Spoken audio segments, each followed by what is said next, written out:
ADGP H വെങ്കടേഷിന് ക്രമസമാധാന ചുമതല. Manoj Abraham മാറിയ ഒഴിവിലേക്കാണ് നിയമനം. നിലവിൽ ക്രൈംബ്രാഞ്ച് മേധാവിയാണ് എച്ച് വെങ്കടേഷ്. ഷഫീദ് റാവുത്തർ തിരുവനന്തപുരത്ത് നിന്ന്. ഷഫീദ്, വിവരങ്ങൾ എന്തൊക്കെയാണ്?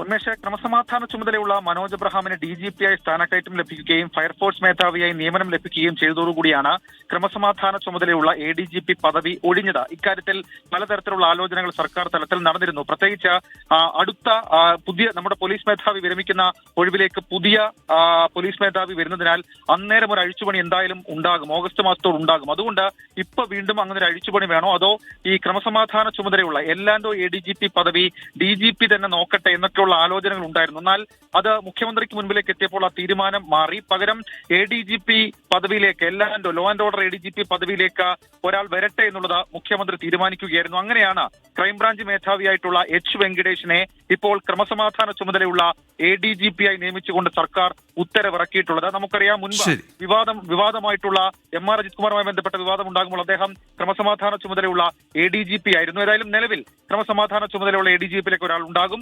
എച്ച് വെങ്കടേഷ് ആയിരിക്കും. നേരത്തെ വിജിലൻസിലടക്കം തലപ്പത്ത് പ്രവർത്തിച്ച് പരിചയമുള്ളയാളാണ് എച്ച് വെങ്കടേഷ്.